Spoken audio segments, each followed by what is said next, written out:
Un tema que ha generado mucha expectativa, sobre todo en un segmento de nuestra población, sobre el cual se ha hablado mucho, seguramente se seguirá hablando, pero se llevó un mojón importante, y es el envío por parte del Poder Ejecutivo al Parlamento de una iniciativa legal. Entonces, a partir de ahora se abre la discusión. Seguramente quien nos acompaña en el día de hoy va a ser convocado al Parlamento a dar su opinión al respecto. ¿Cómo le va? Buenos días. ¿Qué tal? Buenos días a todos, la audiencia en particular. Bueno, a ver, ya se ha hablado y lo hemos conversado con algunos otros integrantes de la SAFAP, a usted como presidenta de la ANAFAP, es la primera vez que tenemos el gusto de tenerlo aquí en nuestro estudio. Pero cuando se empezó a analizar este asunto de los cincuentones, siempre se dijo, bueno, pero la SAFAP en esto en realidad no tiene mucho que ver. O sea, es una situación que estaba dada por el marco legal, por la vía por la cual se iban jubilando personas que estuvieron bajo el anterior régimen, y esto es como una especie de resabio de lo que nos pasó antes. Conocido el proyecto de ley, ¿siguen sin tener nada que ver la SAFAP? Yo creo que en el sentido de lo que tiene que ver, tener algo que ver con la raíz de la causa del inconveniente o de este desencuentro que hay entre lo que están encontrando en las pasividades de las personas, sí. No tienen un objetivo, elemento de perjuicio dentro de lo que ha sido la SAFAP. El problema es que estas personas de alguna manera en su momento trabajaron muchos años aportando al BPS y ese aporte que hicieron al BPS no lo ven reflejado en sus jubilaciones de hoy en día. Y por el otro lado, la parte que también sí puede afectar, es que han tenido un tiempo de acumulación en la FAP de 20 años solamente. Lo que decimos, si una persona solamente tiene 20 años de aporte de la FAP, no le va a dar para tener la jubilación que de alguna manera está esperando tener. Porque si yo empiezo a trabajar a los 20 años y me quiero jubilar a los 40, lo que acumulo de fondo no puede ser lo que yo puedo necesitar para mi vida pasiva. Entonces, por ese lado, yo creo que están pasando estas personas que están denominadas como cincuentones por un doble costo de la transformación de un sistema en el otro. Entonces, ahí sí había que encontrar alguna solución. Ahora, por ejemplo, desde el punto de vista económico, voy a hacer primero la otra pregunta. ¿Tienen un estimativo de a cuántas personas les conviene? Esto no deja de ser un tema de números, o sea, se puede hacer el cálculo con simuladores de a quién le conviene y a quién no. ¿Ustedes tienen un estimativo a cuántas personas les conviene, las que hoy están en el régimen mixto de jubilaciones, pasarse solamente al BPS? Las estimaciones que se hicieron, sí, daban primeramente en torno de 20.000 y 40.000 personas. ¿Por qué? Bueno, porque el efecto inicial era que el BPS no les reconocía dentro de lo que habían aportado el total. Tenía un tope. Como si hoy dijera una persona que aporta 50, 60, 70.000 pesos, el BPS le reconocía antes del 96 hasta 50.000 pesos. Por la diferencia no podían de alguna manera contabilizárselo para su jubilación. Entonces esa historia laboral antes del 96 no la tiene nadie salvo el BPS. Y las estimaciones que hicieron en el Parlamento de alguna manera llegaban 20.000, 40.000 personas, un número más afinado estaba en torno de las 30.000 personas afectadas realmente por este tema, y es el número que se ha manejado hasta ahora, que de alguna manera entre toda la población de más de 200.000 personas, o sea, que son los cincuentones por edad, por tener más de 50 años, más de 200.000 personas están en esa franja etaria, pero solamente 30.000 personas serían los afectados por este perjuicio. Bien. Ahora, esos 30.000, según se conoció en la iniciativa, que claro, todavía lleva el trámite parlamentario, pero uno estima que, más allá de alguna pequeña modificación que se le pueda realizar, seguramente pueda llegar a tener un andamiaje. De esos 30.000 personas que hoy por hoy estarían pasando al BPS, están aportando al régimen de AFAP. Exacto. Esas 30.000 personas que dejan de aportar, ¿no es un perjuicio económico? Digo porque uno cuando piensa en la AFAP, piensa que la AFAP con el dinero que yo estoy aportando en mi cuenta hace inversiones, se compromete a pagos, obviamente que tiene una reserva y tiene un colchón, pero es verdad que tiene una trazabilidad de inversiones, cuenta con determinado dinero. Perder estos 30.000 afiliados, llamémosle de esta manera, Exacto. ¿es un perjuicio económico? No, no lo vemos, hoy en día no lo vemos de esa manera. ¿Por qué? Porque básicamente estas personas ya estaban cerca de su edad de retiro. O sea, estaban cerca de que ese fondo que tienen consolidado y administrado en la FAP pase a una aseguradora para ser administrado en forma de jubilación. Entonces, este fondo ya está de alguna manera puesto en instrumentos de más corto plazo que se pueden de alguna manera reconvertir como para hacer el pago de la jubilación. Ahora, cuando se instrumenta el fideicomiso en este anteproyecto de ley que envía el Ejecutivo, pone que muchos de los instrumentos que están en ese subfondo pueden pasar ese fideicomiso. Entonces, como que de alguna manera esa transferencia entre activos haría que no haya pérdida entre lo que existe hoy en día en los portafolios de la SAFAP y lo que va a tener este fideicomiso. No en términos de valor.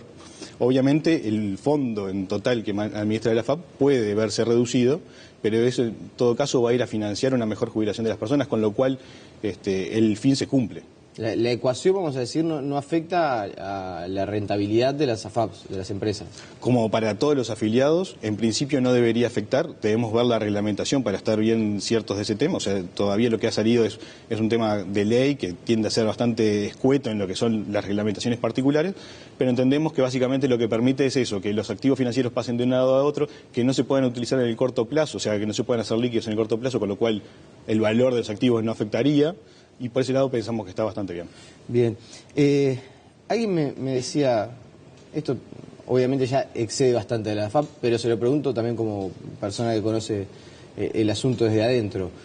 Alguien me decía que el fideicomiso no tenga específicamente aclarado que va para pagar esas jubilaciones, puede ser un arma de doble filo. Es decir, puede permitir que el BPS utilice ese dinero para otros menesteres. Pagar el seguro de desempleo de determinado núcleo de trabajadores o para realizar inversiones que puedan financiar en un futuro estas jubilaciones. ¿Esto es así? ¿Lo que se desprende de la letra fría? Sí. Lo que está básicamente en la letra del articulado de hoy en día, básicamente lo que dice que los recursos que se transfieran de estas personas, o sea, que están en la AFAP y que se transfieran al BPS, ya dejan de ser de las personas. El beneficiario y el que tiene este fondeo va a ser el BPS. Entonces, de alguna manera sí hay un punto que entendemos que se podría dejar mejor reflejado, que básicamente que tenga un destino que sea el pago de estas prestaciones, o por lo menos que vaya a financiar el desequilibrio que le va a generar estas prestaciones. Hoy en día va a ser una forma más de fondear al BPS en cuentagotas durante 20 años, pero no va a ser específicamente para estos casos. O sea, de alguna manera si las circunstancias cambiaran y el esquema de prestaciones que puede ofrecer el BPS vaya a cambiar en un futuro, bueno, estas personas van a estar en iguales circunstancias que todo el resto de la población. No van a tener, por tener el fondeo o haber transferido sus fondos, una particularidad. A ver si lo entiendo bien. Ustedes dirían, ¿sería mejor que el proyecto de ley y la reglamentación aclarara que esos fondos van para este núcleo de la población? Es que sería bueno para tenerlo por el espíritu, pero básicamente en la forma de funcionamiento del BPS no tiene una consistencia. El BPS recauda todo lo que tiene y todo eso se reparte instantáneamente. Entonces, aislarlo en un lugar simplemente lo que hace es que ese fondeo no se extinga en el primer año de la inyección de dinero y se vaya directamente a no tener que recibir una asistencia financiera, sino que es un goteo que se le va dando de a poco, pero no va a tener uso y recurso. O sea, no va a ser lo que se use, no va a ser por el tema de los 50 sino que va a ser el fondeo general. Ahora, capaz que incluso lo excede un poco la pregunta, pero ¿de cuánto estamos hablando de dinero? O sea, ¿cuánto tienen ustedes estimado que deberían transferir al BPS si se concretara que estas 30.000 personas, ¿no? Porque, o sea, sí. Es lo que usted decía, estamos entre 20 y 40.000, en realidad los números finos los tiene el BPS, pero deben tener una estimación de cuánto dinero deberían transferir al BPS. Sí, se hicieron estimaciones. Yo creo que la estimación más ácida de todas, que diciendo, bueno, si 30.000 personas se pasaran de este tipo de personas con esta edad, que tienen fondos más acumulados más grandes, se estaba hablando de algo así como 1.500 millones de dólares, 1.600 millones de dólares. Pero ese es el caso más ácido de todos. Entonces, es un fondo relevante, es mucho dinero. Mucho dinero. Exactamente. Entonces, por eso es que nosotros, de alguna manera, lo que decíamos sería bien interesante que este fondo se transfiera lo que sea más en el largo tiempo, o sea, que quede administrado bajo la AFAP para que tenga el mejor rendimiento posible, que se transfiera al BPS al momento de la persona se jubile. Y que la persona sepa que tengo este fondo con las reglas actuales, las reglas que sean vigentes al momento de su jubilación y en ese momento decida. Ustedes piden de alguna manera mantener el dinero hasta tanto la persona se jubile. Esa era la idea, básicamente. No hasta que inicie el trámite en el BPS y decida eventualmente pasar al sistema de... O sea, el momento de la jubilación la persona puede ser asesorada, puerta A, puerta B sea volver al sistema de BPS, si es lo que más le conviene, y en ese momento el fondo que va a tener administrado en la FAP va a ser más grande, entonces lo que va a recibir el BPS o el fideicomiso en este caso también sería más grande. Creo que ese elemento no se contempló en lo que es el articulado, o sea, se empieza a hacer que las decisiones sean a partir de los 56 años en principio. Y a partir de ahí se va transfiriendo los fondos. Claro, a ver, estamos poniendo arriba de la mesa un punto que a mí me parece central y que hasta el momento no se había abordado. Es decir, estoy interpretando lo que ustedes dicen. está bárbaro, si la gente quiere decidir y hay 30.000 personas que les beneficia pasar al BPS, que lo hagan. Ahora, el dinero que nosotros tenemos de esas personas que ya han aportado, nosotros entendemos que lo tenemos que custodiar o que cuidar o que invertir hasta tanto esa persona se jubile. Porque, como se establece en la reglamentación, personas que quizás les faltan 4, 5, 6 y hasta 7 años o más para jubilarse, pueden ir hoy a asesorarse o pueden ir hoy, digo, cuando se apruebe el proyecto de ley, ¿no? Pueden ir a asesorarse y eventualmente tomar una decisión. Ahí va a haber un punto donde yo no tenía tan claro que fuera... Igualmente yo te diría que el punto fundamental es que se asesore el momento de tener que recibir la prestación. No que opte hoy sin tener claro cuáles van a ser las prestaciones en el futuro. Porque el escenario es así. Yo puedo ser asesorado hoy y que me digan, bueno, la edad de jubilación es a partir de los 60 años con 30 años de aporte. Y hoy tomar una decisión en base a eso y transferir o no transferir el fondo, ¿no? Pero eso me asegura que dentro de 5, 6, 10 años esa va a ser la causal jubilatoria. ¿Pero a usted le queda tan claro en el proyecto de ley que eso sea así? No queda claro. A mí, yo leí el proyecto de ley y lo que parecería es que se va a establecer un plazo y que en ese plazo, que incluso se pone en franja, ¿no? Para los... sí, para los más de 56 años, menos de... el 1 de abril del 2016, que uno, de verdad... Se me escapa, no sé por qué. Porque la ley entró en vigencia un 1 de abril del 96. Era obvio que alguna explicación tenía Exacto. que tener, pero que a mí se me escapaba. A mí lo que parece es que se van a establecer tres franjas, sí. 3 años, pongámosle, para que esas personas se asesoren. Exacto. Que van a tener un plazo y que después de que no cumpla ese plazo no lo van a poder hacer. Exacto, va a ser 1 año a partir de que las personas puedan ir entrando en este esquema de asesoramiento.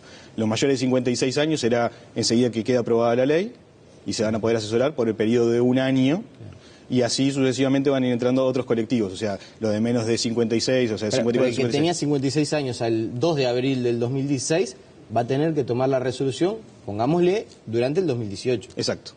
Y entonces lo que nosotros decimos es, las condiciones de jubilación para esas personas, bueno, es más seguro que se puedan mantener, capaz que durante unos años más, pero van a ser las mismas para la persona que tiene 50 años hoy o en el 2016, cuando llegue 10 años más o 15 años más para la edad de su jubilación.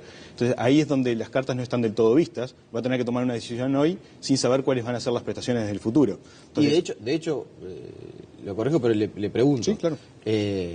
No, tampoco es que lo corrijo, le pregunto. También es verdad que no es lo mismo jubilarse con 60 años recién cumplido que jubilarse con 65 o con 66. Entonces, al momento de hacer el cálculo jubilatorio, uno va a ir a averiguar sobre qué le conviene más o no, sin saber el horizonte de cuándo se va a jubilar. Ese es el tema, o sea, y el horizonte que hoy le van a hacer la proyección es el horizonte que hoy en día es predecible de alguna manera con las reglas de juego de hoy en día. Pero ya sabemos que los regímenes previsionales de alguna manera, si son sometidos a mucho estrés financiero, bueno, tenemos el caso, por ejemplo, de la Caja Militar, ¿no? Te ves en una circunstancia donde el estrés financiero es muy grande, pide hacer un cambio, entonces ese cambio es muy controvertido porque afecta muchos derechos de las personas que ya están con esos derechos. No deja de ser un estrés por los dos lados, pero en realidad si lo hubiéramos asesorado hace unos años a una persona en estas circunstancias, no le podríamos haber dicho cuál es la circunstancia actual, ¿no? Donde se ve un cambio en esa caja que parece ser más bien corto que largo el momento. Entonces, hoy le hacemos lo mismo a la persona que se ve en esta circunstancia en el BPS. Tome una decisión, pero ¿qué pasa si dentro de 5 o 10 años el BPS tiene una circunstancia financiera parecida y es necesario reconvertirla? 2 puntos entonces que ustedes marcan es, uno, que el asesoramiento sea, la decisión sea el momento de jubilarse. Exacto. Y 2, que el dinero permanezca en la SAFAP hasta tanto esa persona tome la decisión. Ahí se hace un... O hasta tanto esa persona se jubile.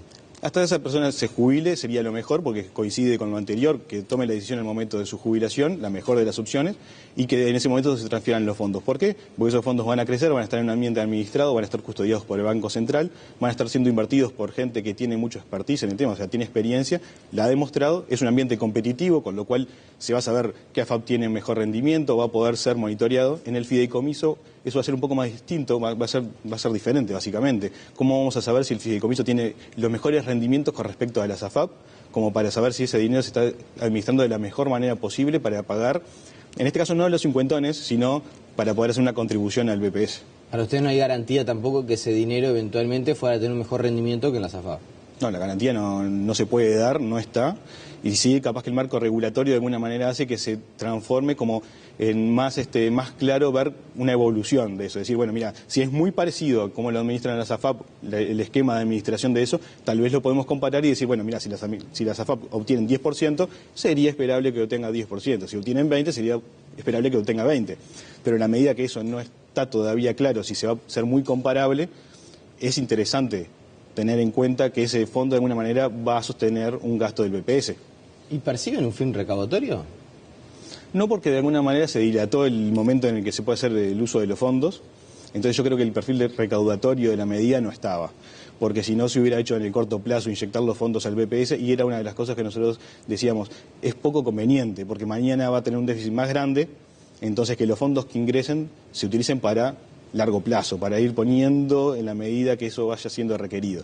Se contempla de alguna manera con el fideicomiso, se debería tal vez como explicitar un poco más cuál es el destino de los fondos. Claro, también es verdad que ustedes, con lo que ustedes están planteando, y cuando hablábamos del tema de la viabilidad de las AFAP, y si esto significaba o no, a medida que pasen los años, el flujo de dinero de las AFAP debería ir aumentando, también las erogaciones, ¿no? Porque más gente se va a ir jubilando, pero bueno, estirar en el tiempo el traspaso de fondos, económicamente es una medida que a ustedes les viene bien. No, porque las AFAP no tienen ningún tipo de cobro por tener bajo el fondo administrado. Las AFAP cobran con cada uno de los aportes que va llegando mes a mes. Entonces, mantener el fondo administrado es parte del trabajo que ya fue pago al momento de realizar el aporte.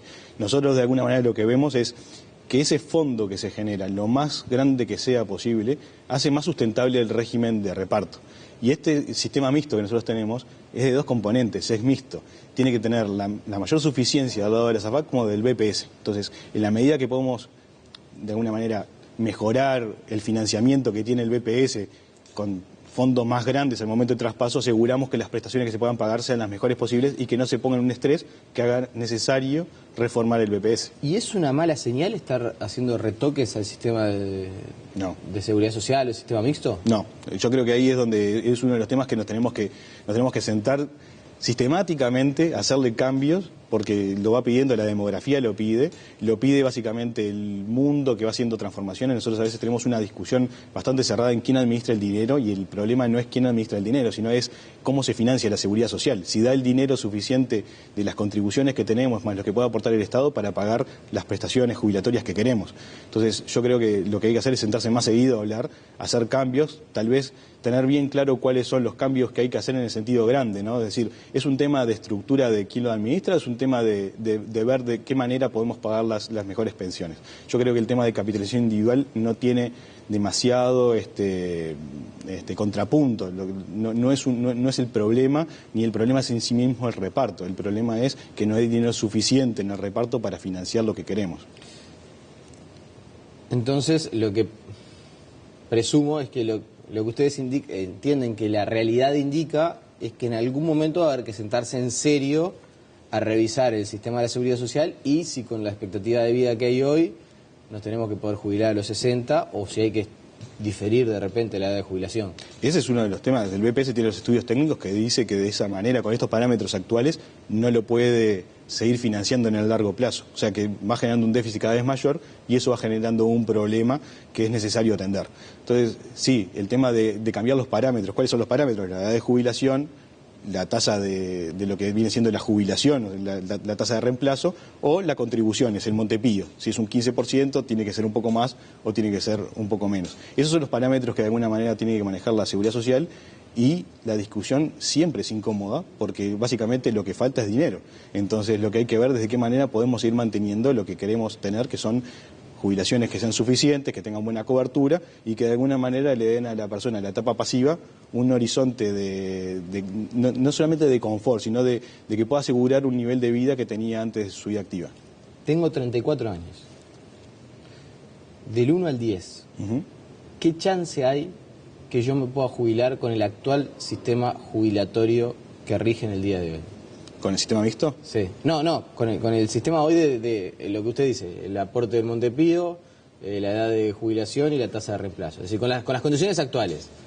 Yo creo que bastantes pocas. O sea, en realidad está más bien claro justamente para los que tenemos 30, 35, 40 años, es que no va a sostener 20 años que lo que es la realidad demográfica del mundo, que vamos a tener expectativa de vida más alta, que cada vez hay menos niños para sostener los regímenes de reparto, que eso se pueda seguir financiando.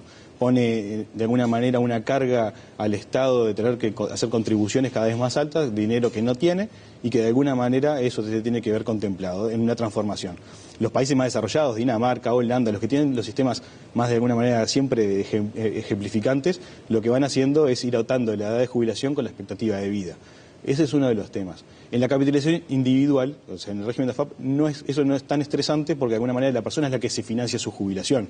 Entonces puede ir optando, decir, bueno, yo sigo trabajando unos años más si puedo, o no, en la medida que eso, el mercado laboral me pide salir porque no tengo una reinserción fácil, pero puedo optar porque yo tengo el financiamiento desde mi lado. No me voy sometido a lo que son las condiciones generales, lo que puede ser el régimen de reparto.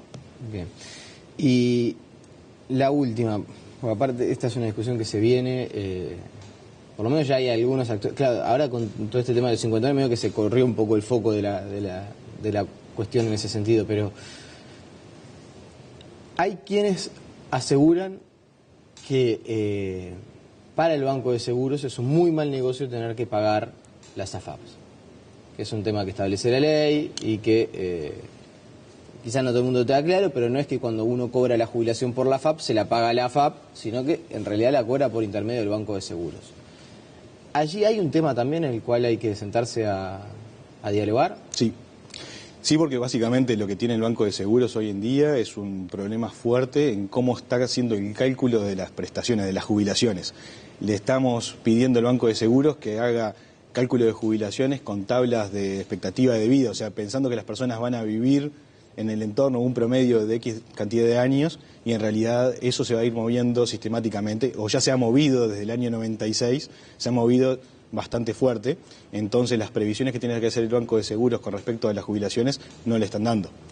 Entonces lo que tenemos que encontrar es justamente en este tema, es sentarse, mostrar de que este tema es actuarialmente lo más justo, o sea, es bien transparente el sistema de lo que es el sistema mixto. Uno acumula X cantidad de dinero y lo va a ir desacumulando en su jubilación a lo largo del tiempo. Si nosotros no reconocemos esa equidad de un lado y del otro, lo que genera es esta incomodidad del Banco de Seguros que va viendo que le genera pérdidas tener este tipo de productos, cuando en realidad el producto básicamente en el resto del mundo es viable, solamente lo que hay que hacer es ir ajustando la tabla de mortalidad y los parámetros generales del producto. Claro, lo que sucede es que eso, por la vía indirecta, una baja en lo que yo voy a cobrar de jubilación. Es decir, lo voy a cobrar más años, pero voy a cobrar menos. A ver, ese tema pareciera que para uno es, no, pero este es el sistema mixto, es el problema de la AFAP. No, es el problema, la persona vive más años en cualquiera de los dos sistemas, o sea, no es una persona diferente. Si vive más años en lo que es la aseguradora claro, obviamente tiene que hacer... Como el aporte del EPS es solidario, yo entre comillas no hablo del tema de la solidaridad, no es que depende de solamente de lo que uno aportó para cobrar su jubilación, sino que además... está bueno lo que es el aporte de toda la sociedad. En el sistema de aporte individual, si a mí me dicen lo que yo acumulé, 100 pesos, me lo van a repartir en 10 años, cobro una cosa, y si me lo van a repartir en 20, entre 12, cobro la mitad. Es otra cosa. Lo que no quita es que el BPS tiene el mismo problema, básicamente el mismo desafío. El desafío demográfico es el mismo para los dos. El BPS lo que va a ver es que va a tener cada vez más pasivos durante más tiempo cobrando pensiones o jubilaciones y que de alguna manera la masa de activos para pagarlos empieza a ser menos. ¿Por qué? Porque hay menos niños, menos jóvenes, menos adultos activos que pueden pagar a cada vez más jubilados. Entonces, el ajuste de los parámetros, que es el que decíamos recién, es para los dos. Una cosa lo que pasa es que en el régimen de lo que es AFAP con las aseguradoras, en este caso del Banco de Seguros, eso se ve directamente en las cuentas porque se ve a nivel individual. En la cuenta pública se ve cada vez con un déficit creciente del BPS y que llega un momento que si ese déficit no lo puede sostener, cambian las condiciones. Por eso es que decimos, sabiendo todo esto y sabiendo que el déficit del BPS cada vez se va incrementando, hacer a estas personas cincuentonas estar decidiendo si irse de un sistema u otro es sin saber si se van a poder mantener las condiciones a 5, 10, 15 años. Ya lo dijo el presidente, de que el próximo gobierno seguramente tenga que emprender alguna revisión de este tema. Con lo cual, ahí yo es donde digo, mejor esperemos al momento de la jubilación para darle la opción a la persona, que me parece buena darle la opción a la persona, que es lo que quiere hacer, si tuvo un efecto real. Sebastián Peaguda, le agradecemos su presencia esta mañana. Un gusto para mí. La pausa y seguimos con muchas más noticias. Chao.